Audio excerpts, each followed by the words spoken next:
Islamic world में क्या चल रहा है बड़ा इंपॉर्टेंट है। इस्लामिक वर्ल्ड में चल रहा है साहब, ट्रंप तो इसराइल के साथ है। ट्रंप ने ग्रीन लाइट दे दी जी फर्दों को उड़ाने के लिए। पूरा इस्लामिक वर्ल्ड इसे देख रहा, बिल्कुल जी ग्रीन लाइट दे दी है।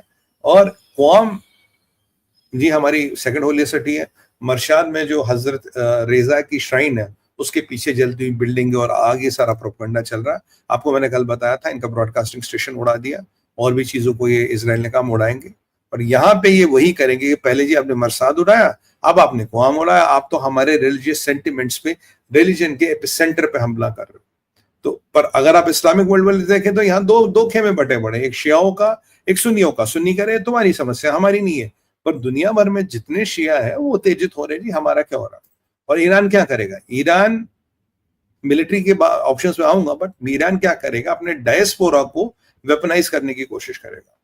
डायस्पोरा का वेपनाइजेशन ईरान में आईआरजीसी में एक डॉक्ट्रिन है कि डायस्पोरा जहां भी ईरान का, उनको वेपनाइज कर लो। लोन वुल्फ अटैक्स, अराजकता, तबाही ये दुनिया में मचाओ। This can be easily done with a lone wolf attacks where you can weaponize your diaspora to do it, which Iran is fully capable. और हर डायस्पोरा में ये भी माना जाता कि आईआरजीसी ने अपने बंदों को इन्फिल्ट्रेट करा रखा कि अगर कभी जरूरत पड़ी तो भैया तुम ये वाला काम करोगे। यहाँ आईआरजीसी की जितने प्रॉक्सीज है, खासकर हिजबुल्लाह और हुतीजी दोनों शिया है, इनकी मीटिंग बेरूत में चल रही है, हुई है। और इनके पास they are kind of planning their next attack, क्योंकि ये कह रहे हैं अब हम नहीं रुकेंगे। क्योंकि इनका ट्रिगर क्या है? इनका ट्रिगर है हजरत रेजा वाली सिटी पे आपने मरसाद पे अटैक किया, और अब आप कौम पे अटैक कर रहे हो। मतलब फर्स्ट सिटी, सेकंड सिटी। और ईरानियों ने जानबूझ के अपनी न्यूक्लियर फैसिलिटियां वहीं रखी, क्योंकि more than military cover you will also have the religious cover. अगर कल को कहा है देखो जी हमें मार दिया, हमारे होलियस्ट सिटीज पे अटैक कर लिया, ये ईरान पे अटैक है, ये इस्लाम पे अटैक है, एशिया पे अटैक है, सब कुछ है। और मैं आपको आज बताऊंगा ये इतने लोग कट्टर है, ये आईआरजीसी वाले और ये मुल्ला रिजी वाले। और ट्रम्प के जो फॉर्मल एडवाइजर है, दे वेरी क्लियर। उस टीम को ट्रम्प ने वापस बुलाया जो मिडिल ईस्ट की एडवाइजिंग थी, और दे वेरी क्लियर कि ये फर्दों हैज टू बी डिसमेंटल्ड। आज अगर मैं आपको टेड क्रूज को जानते हो आप, ये प्रेसिडेंशियल कैंडिडेट रहे हैं काफी बार और काफी अच्छे नेता है। टेड क्रूज ने कह रहा कि ईरान में हमें रिजीम चेंज चाहिए।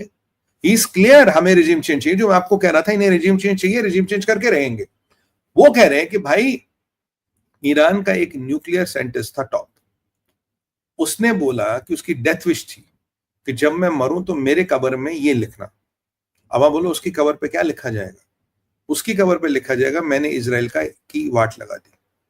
कह रहा है ये ऐसी रेजिम है who wants to get nukes to kill as many Jews. I'm quoting Ted Cruz now. अब ये सुमित पीर का स्टेटमेंट नहीं है। टेड क्रूज कह रहे हैं कि this is a regime which wants to get as many nukes to kill as many Jews. और ईरान क्या कह रहा फर्दो हमारा हिरोशिमा है। अगर आपने फर्दों को गिरा तो हिरोशिमा जैसी हमारे यहाँ एक हम इसको हिरोशिमा का संज्ञान लेंगे। और ये टेड क्रूज कह रहे हैं कि ये न्यूक्लियर बॉम्ब इसलिए चाहते कि मैक्सिमम ज्यूज को ये मार सके। और इनका एड्स न्यूक्लियर साइंटिस्ट कहा जब मेरे कब्र पे लिखना I killed so many Jews, मैंने इतने यहूदियों को मारा है। This is the height of absurdity which the world is looking at. तो अब इसमें ये बाय द वे ऑयल का प्राइस तो आप जानते ऊपर गया है।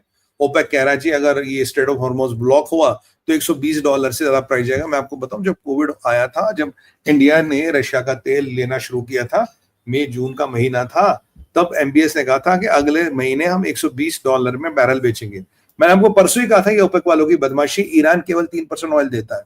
अगर 3, 5, 10% प्राइस बढ़ता समझ आता है। अभी जो $120 का सुर्रा डाल रहे हैं $120 के लिए आपको सेट कर रहे हैं कि भाई देखो ये सब हो रहा है। अमेरिका ने अपने इतने में हम द रेस्पॉन्सिबल, अमेरिका ने अपने एयरक्राफ्ट कैरियर्स को पर्शियन गल्फ में मूव कर दिया। और आप जानते हैं एयरक्राफ्ट कैरियर अकेला नहीं चलता, कंबाइंड बैटल ग्रुप चलता, उनको मूव कर दिया है। ईरान एक मार्टरडम का नैरेटिव चला रहा जी, मार दिया, ये कर दिया, वो कर दिया, शिया खतरे में। रशिया चुप है, चाइना चुप है, पर कब तक? उनका क्या ट्रिगर पॉइंट होगा रशिया और चाइना का, वी डोंट नो। वो दूर दूर से देख रहे हैं क्योंकि रशियन इक्विपमेंट ही लगा इसकी पेरिफेरी के लिए, वो कुछ कर नहीं पाएगा। That's already dismantled. यूएनएससी में इन्होंने एक आपको याद अधिवेशन बुलाने की कोशिश की थी, वो अमेरिका ने ब्लॉक कर लिया। यूएनएससी में कोई अधिवेशन नहीं आएगा। अब ये 900 मीटर जो नीचे साइड, 90 मीटर जो नीचे साइड है, ये बहुत ये एक बहुत बहुत बड़ा आसान नहीं है इसको डिसमेंटल करना। इसको डिसमेंटलिंग में 100% रेडिएशन लीक होगा। आप इसको डिसमेंटल करोगे तो 100% रेडिएशन लीक होगा। क्या वो रेडिएशन लीक अगर बाहर तक आएगा तो क्वाम जैसे शहर को आपको खाली कराना पड़ेगा। अल्टीमेटली उसका एक रिलीजियस इंप्लीकेशन भी है।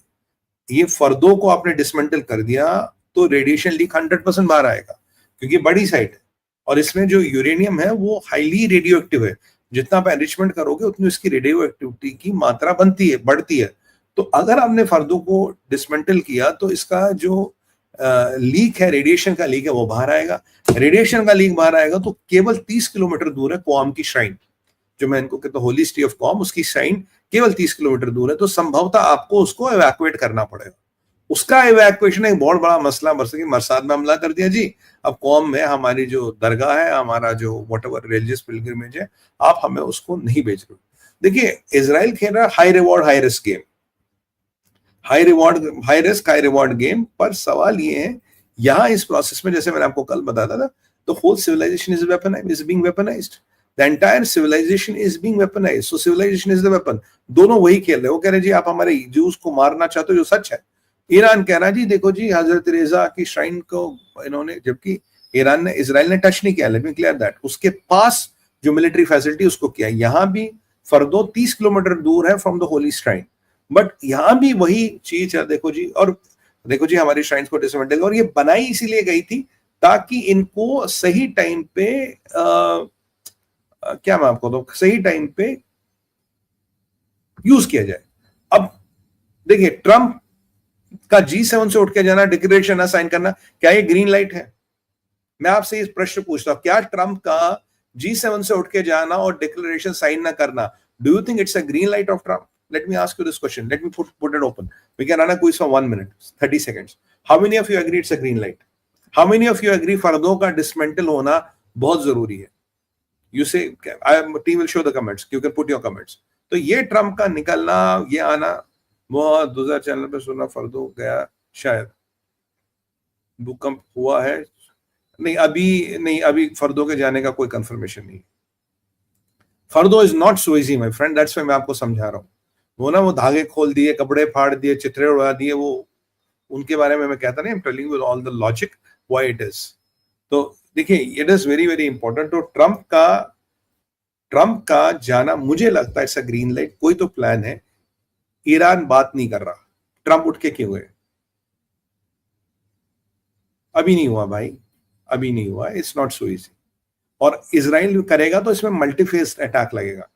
It is not so easy. It will take a multi-phase attack to dismantle it.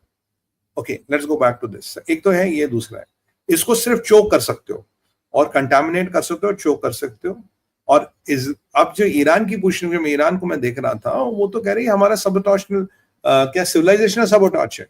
आप हमारी शिया सभ्यता को सबटॉच कर रहे हो, हमारे श्राइन्स को, हमारे कमांडर्स को, हमारी रिलीजियस प्लेसेस को, हमारे न्यूक्लियर को। ईरान ने अपनी, how to say it, Iran ने अपनी प्राइड को, नेशनल प्राइड को is equal to nuclear pride बना रखा है कि my national pride is equal to nuclear pride. अगर मेरा न्यूक्लियर गया तो मेरा नेशनल गया, अगर नेशनल गया तो शिया सभ्यता गई, शिया सभ्यता गई तो मरसाद गया, ये आपका क्वाम गया, और उसके लिए आपने जी हम पे हमला कर दिया। तो अब ये दुनिया भर में जो शिया है, बेरूत से लेके आप मान लीजिए बगदाद तक, या दुनिया भर में, तो इनको उत्तेजित करने का प्रयास हो रहा है, जबकि ये मुल्ला रिजीम अपने बचाव के लिए सब कर रही है। अगर इन्हें साइट्स बनानी थी तो रिलीजियस साइट प्लेस में क्यों बनाई, कहीं और बना देते। इन्होंने बनाई है इसलिए कि जिस दिन हमला होगा, जिस दिन दिक्कत होगी, बोलेगा देखो जी आके यहूदियों ने क्या कर दिया। और ये जो GBU 75 वगैरह बना, ये इन साइटों के लिए ही बना है। अगर वहां भूचाल भी आया है तो ये भूचाल का लॉजिक यार कभी डिकोड करना पड़ेगा। भूचाल में एक बात याद रखिएगा, ये जो अगर रेक्टर 3 पे भूचाल है, ठीक है, रेक्टर स्केल 3 और एक रेक्टर स्केल 4 है, आपको पता फर्क कितना है? It is 1000 times, the power is bloody 1000 times more. अगर 3 से 4 जाएगा, 1000 गुना ज्यादा ताकत है उसकी। और अगर न्यूक्लियर डेटोनेशन होता दुनिया में कहीं भी, the minimum Richter scale reading is 5 और 5.5। आप पोखरन देखिए, आप पाकिस्तान के टेस्ट देखिए, दुनिया में किसी का टेस्ट देखिए, 3, 3.5 पे कोई न्यूक्लियर एक्सप्लोजन नहीं हो रहा। 3.5 और 5 में 1500 गुना का डिफरेंस है। इन्होंने सही लिखा राणा जी ने। इट इज मतलब आप खुद मानिए 1000 गुना का फर्क होता 3 से 4 के बीच, 3.5 और 5 में ये नहीं कि इतना सा फर्क है, ये 1500 गुना का फर्क हो गया लगभग। तो भैया ये बाबा आजम की स्टोरिया बनानी बंद करो, अनपढ़ हो तो जाके पढ़ लो। ये जो क्या पाकिस्तान में डेटोनेट कर रहा, यहां कर रहा, वहां कर रहा, उससे वो घंटा नहीं आ रहा। Any nuclear detonation is a minimum 5.5, 5, 5.5, 3.5 पे कोई न्यूक्लियर डेटोनेशन नहीं हुआ। I can give you writing, अगर आप मुझसे कोरे कागज पे रखा हुआ, I can give you writing. Problem ये है, also been a science student, अब मैं इंग्लिश ऑनर्स वाला नहीं हूँ, समस्या ये है, विद ड्यू रिस्पेक्ट ऑल कुछ है ऐसे लोग, तो उनको यही लगता कि मतलब पाकिस्तानी कर दिया, वहां भूचाल आ रहे। तो भाई साहब भूचाल की जो बातें यहाँ हो रही है, किस लेवल का भूचाल, the intensity of the भूचाल will tell you what is the level of destruction. It is a 90-meter deep site. It is not कि भूचाल आ गया टूट गई, नहीं, it is designed to handle all this. तो इसको तोड़ना मैं बार बार कह रहा हूं, it is not easy, it is not going to be easy. और ये इवन मैं आपको बताऊं आज ये G7 sir, G7 can we have the comment of the screen, G7 में आज डिस्प्यूट हो गया, G7 इज स्प्लिट, क्योंकि फ्रांस और जर्मनी चाह रहे थे डेस्केलेट करो, ट्रंप ने डिक्लेरेशन साइन नहीं किया, ट्रंप तो एस्केलेट करने के मूड में। वो फ्रेंच इंटेलिजेंस ने ये खबर निकाली कि उन्होंने ट्रंप को कोऑर्डिनेट्स दिए, इसीलिए मैक्रोन का स्टेटमेंट है सर कि ट्रंप का G7 जाके वहां जाना बहुत जरूरी है। Why do you think Macron has lost his head since doing this? इसका मतलब नहीं भूचाल आ गया तो खत्म हो गया, मतलब कोई झोपड़ी है क्या हिल जाएगा, भूचाल आ गया। So it is not that. So you have to understand what is on the Richter scale beyond 1 point. और फिर there are a lot of things. There are some of these there which type of waves are emitted. भूचाल का pattern कौन सा है, seismic pattern जो है determine a lot of things. So it is not कि भूचाल आ गया, न्यूक्लियर पाकिस्तान नीचे कर रहा है जी, वो अशफाक खान गिर गया, no.